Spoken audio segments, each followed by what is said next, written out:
ஆதியாகமம் 4ஆம் அதிகாரம். அப்பொழுது மோசே, அவர்கள் என்னை நம்பார்கள், என் வாக்குக்கு செவி கொடார்கள், கர்த்தர் உனக்கு தரிசனமாகவில்லை என்று சொல்லுவார்கள் என்றான். கர்த்தர் அவனை நோக்கி, உன் கையில் இருக்கிறது என்ன என்றார். ஒரு கோல் என்றான். அதை தரையிலே போடு என்றார். அவன் அதை தரையிலே போட்டபோது அது சர்ப்பமாயிற்று. மோசே அதற்கு விலகி ஓடினான். அப்பொழுது கர்த்தர் மோசேயை நோக்கி, உன் கையை நீட்டி அதன் வாலை பிடி என்றார். அவன் தன் கையை நீட்டி அதை பிடித்தபோது அது அவன் கையிலே கோலாயிற்று. ஆபிரகாமின் தேவனும் ஈசாக்கின் தேவனும் யாக்கோபின் தேவனுமாயிருக்கிற தங்கள் பிதாக்களுடைய தேவனாகிய கர்த்தர் உனக்கு தரிசனமானதை அவர்கள் நம்புவதற்கு இதுவே அடையாளம் என்றார். மேலும் கர்த்தர் அவனை நோக்கி, உன் கையை உன் மடியிலே போடு என்றார். அவன் தன் கையை தன் மடியிலே போட்டு அதை வெளியே எடுக்கும் போது இதோ அவன் கை உறைந்த மழையைப் போல வெண்குஷ்டம் பிடித்திருந்தது. அவர், உன் கையை திரும்பவும் உன் மடியிலே போடு என்றார். அவன் தன் கையை திரும்ப தன் மடியிலே போட்டு தன் மடியிலிருந்து அதை வெளியே எடுத்தபோது அது திரும்ப அவனுடைய மற்ற சதையை போலாயிற்று. அப்பொழுது அவர், முந்தின அடையாளத்தை அவர்கள் கண்டு உன்னை நம்பாமலும் உனக்கு செவி கொடாமலும் போனால் பிந்தின அடையாளத்தை கண்டு நம்புவார்கள். இவ்விரண்டு அடையாளங்களையும் அவர்கள் நம்பாமலும் உன் வாக்குக்கு செவி கொடாமலும் இருப்பார்களானால் அப்பொழுது நீ நதியின் தண்ணீரை மொண்டு நிலத்தில் ஊற்றுவாயாக. நதியில் மொண்ட தண்ணீர் வெட்டாந்தரையிலே இரத்தமாகும் என்றார்.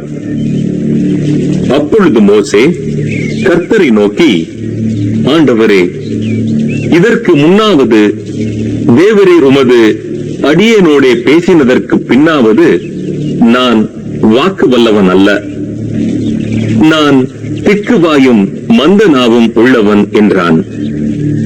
அப்பொழுது கர்த்தர் அவனை நோக்கி, மனுஷனுக்கு வாயை உண்டாக்கினவர் யார்?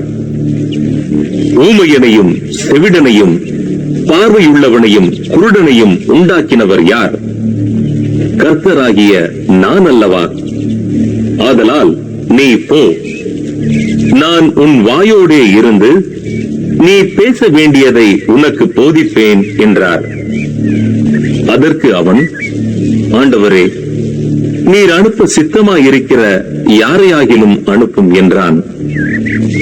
அப்பொழுது கர்த்தர் மோசேயின் மேல் கோபம் மூண்டவராகி, லேவியனாகிய ஆரோன் உன் சகோதரன் அல்லவா? அவன் நன்றாய் பேசுகிறவன் என்று அறிவேன். அவன் உன்னை சந்திக்க புறப்பட்டு வருகிறான். உன்னை காணும் போது அவன் இருதயம் மகிழும். நீ அவனோடே பேசி அவன் வாயில் வார்த்தைகளை போடு. நான் உன் வாயிலும் அவன் வாயிலும் இருந்து நீங்கள் செய்ய வேண்டியதை உங்களுக்கு உணர்த்துவேன். அவன் உனக்கு பதிலாக ஜனங்களோடே பேசுவான். இவ்விதமாய் அவன் உனக்கு வாயாக இருப்பான், நீ அவனுக்கு தேவனாக இருப்பாய். இந்த கோலையும் உன் கையிலே பிடித்துக் கொண்டு போ, இதனால் நீ அடையாளங்களை செய்வாய் என்றார். மோசே தன் மாமனாகிய எத்திரோவினிடத்துக்கு வந்து, நான் எகிப்தில் இருக்கிற என் சகோதரரிடத்துக்கு திரும்பி போய் அவர்கள் இன்னும் உயிரோடு இருக்கிறார்களா என்று பார்க்கும்படி புறப்பட்டு போக உத்தரவு தர வேண்டும் என்றான். அப்பொழுது எத்திரோ மோசேயை நோக்கி, சுகமாய் போய் வாரும் என்றான். பின்னும் கர்த்தர் மீதியானிலே மோசேயை நோக்கி, நீ எகிப்துக்கு திரும்பி போ, உன் பிராணனை வாங்க தேடின மனிதர் எல்லாரும் இறந்து போனார்கள் என்றார். அப்பொழுது மோசே தன் மனைவியையும் தன் பிள்ளைகளையும் கழுதையின் மேல் ஏற்றிக்கொண்டு எகிப்து தேசத்துக்கு திரும்பினான்.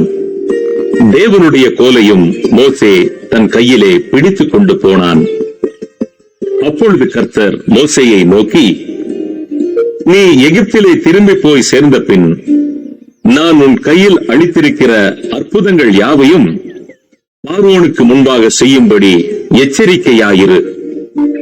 ஆகிலும் நான் அவன் இருதயத்தை கடினப்படுத்துவேன், அவன் ஜனத்தை போகவிடான்.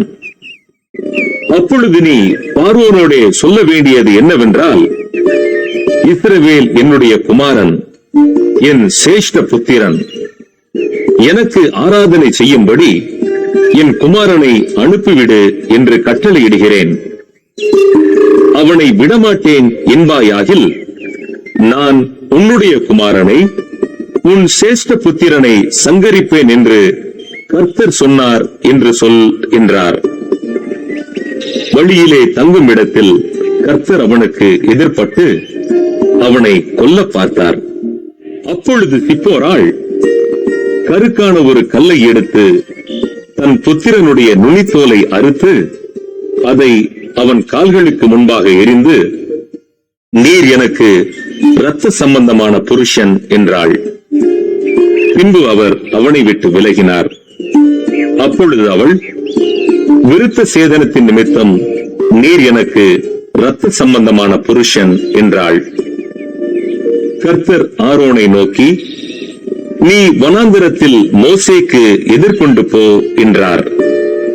அவன் போய் தேவ பர்வதத்தில் அவனை சந்தித்து அவனை முத்தம் செய்தான்.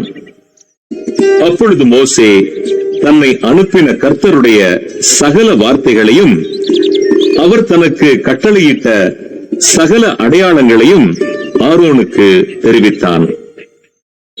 மோசேயும் ஆரோனும் போய் இஸ்ரவேல் புத்திரரின் மூப்பர் எல்லாரையும் கூடி வரச் செய்தார்கள். கர்த்தர் மோசேக்கு சொல்லிய சகல வார்த்தைகளையும் ஆரோன் சொல்லி ஜனங்களின் கண்களுக்கு முன்பாக அந்த அடையாளங்களையும் செய்தான். ஜனங்கள் விசுவாசித்தார்கள். கர்த்தர் இஸ்ரவேல் புத்திரரை சந்தித்தார் என்றும் அவர்கள் படும் உபத்திரவங்களை கண்ணோக்கி பார்த்தார் என்றும் அவர்கள் கேட்டபோது தலை குனிந்து தொழுது கொண்டார்கள்.